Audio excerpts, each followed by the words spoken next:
নমস্কার বন্ধুরা, স্বাগত দুনিয়াতে সবাইকে ওয়েলকাম জানাই। আজ বানাবো পনির চিলি। খুবই টেস্টি, বাচ্চা থেকে বড় সবার ভালো লাগা রেসিপি। সবার প্রথমে পনির ছোট ছোট করে কেটে নিয়েছি, ক্যাপসিকাম পেঁয়াজ ডুমো ডুমো করে কেটেছি। এবার একটা বড় পাত্রের মধ্যে দিয়ে দিচ্ছি 3 টেবিল স্পুন কর্নফ্লাওয়ার। কর্নফ্লাওয়ারের সঙ্গে দিয়ে দিচ্ছি Kashmiri red chilli powder 1 tablespoon আর 1 টেবিল স্পুন সয়া সস, পরিমাণ মতো লবণ আর সামান্য জল দিয়ে কর্নফ্লাওয়ার ভালোভাবে মিশিয়ে নিলাম। বেশি পাতলা না করে অল্প জল দিয়ে মাখিয়ে নেবেন। তারপর সবগুলো কেটে রাখা পনির কর্নফ্লাওয়ারের সঙ্গে মিশিয়ে নেব। কর্নফ্লাওয়ার মিশিয়ে পনিরগুলো ভেজে পনির চিলি বানালে খুবই টেস্টি হয় আর পনিরগুলো সফট হয়। সবগুলো এবার মাখিয়ে নিয়ে ভাজতে দিয়ে দেব। গ্যাসের ফ্লেমটা হাই টু মিডিয়াম রেখে রিফাইন তেলে একটা একটা করে পনির আস্তে আস্তে দিয়ে লাল করে ভেজে নেব। এক পিঠ হয়ে গেলে আরেক পিঠ উল্টে পাল্টে গোল্ডেন ব্রাউন কালার করে সবগুলো ভেজে নেব পনির।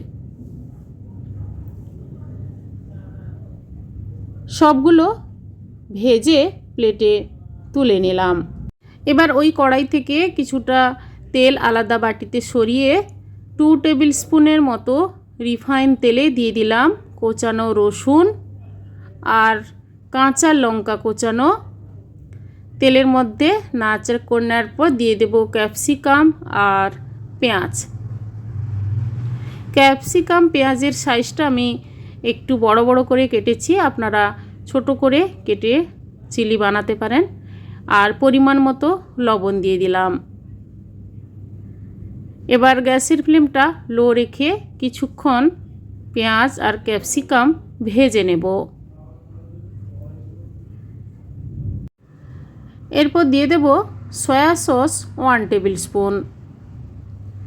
ক্যাপসিকাম পেঁয়াজের সঙ্গে সয়া সসটা আমি সবার প্রথমে দিয়ে দিলাম। এরপর নাড়াচাড়া করে নেওয়ার পর আমি বাকি সসগুলো দিয়ে দেব আস্তে আস্তে করে। দেব red chilli sauce 1 tablespoon, green chilli sauce 1 tablespoon আর টমেটো সস দিয়ে দেব 2 টেবিল স্পুন। সসগুলো দেওয়ার পর গ্যাসের ফ্লেমটা লো রেখে নাড়াচাড়া করে দিয়ে দেব অল্প চিনি, টেস্টটা ভালো হওয়ার জন্য। এবার পনির চিলির গ্রেভিটা বানানোর জন্য 1 কাপ জলে 1 টেবিল স্পুন কর্নফ্লাওয়ার মিশিয়ে দিলাম আর কাশ্মীরি লঙ্কার গুঁড়ো অল্প দিলাম কালারটা ভালো আসার জন্য। এবার কর্নফ্লাওয়ার মিশিয়ে নেওয়া জলটা দিয়ে দিলাম। আরও 1 বাটি জল দিয়ে দিলাম। দিয়ে নাড়াচাড়া করে গ্যাসের ফ্লেমটা মিডিয়াম রেখে মিনিট 2 প্রথমে ফুটতে দেব। ফুটে ওঠার পর ভেজে রাখা পনিরগুলো দিয়ে দিলাম। পনিরগুলো দিয়ে আরও 1 মিনিট মতো ফুটিয়ে গ্যাস অফ করে কিছুক্ষণ স্ট্যান্ডিং টাইমে রেখে সার্ভ করে নিচ্ছি পনির চিলি। বন্ধুরা, এইভাবে কালারফুল টেস্টি পনির চিলি বাড়িতে বানান। রুটি, পরোটা, ফ্রাইড রাইস, ভাত, লুচি সবার সঙ্গে খেতে কিন্তু দুর্দান্ত লাগে। আজকের এই সিম্পল পনির চিলি রেসিপি আপনাদের কেমন লেগেছে বন্ধুরা কমেন্ট করে অবশ্যই জানাবেন, লাইক করবেন। আর আমার চ্যানেলে নতুন বন্ধু হতে চাইলে আমার চ্যানেলটি সাবস্ক্রাইব করে নেওয়ার অনুরোধ থাকলো বন্ধুরা।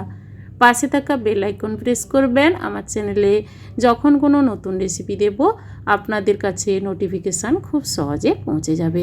সবাই ভালো থাকুন, সুস্থ থাকুন। ধন্যবাদ।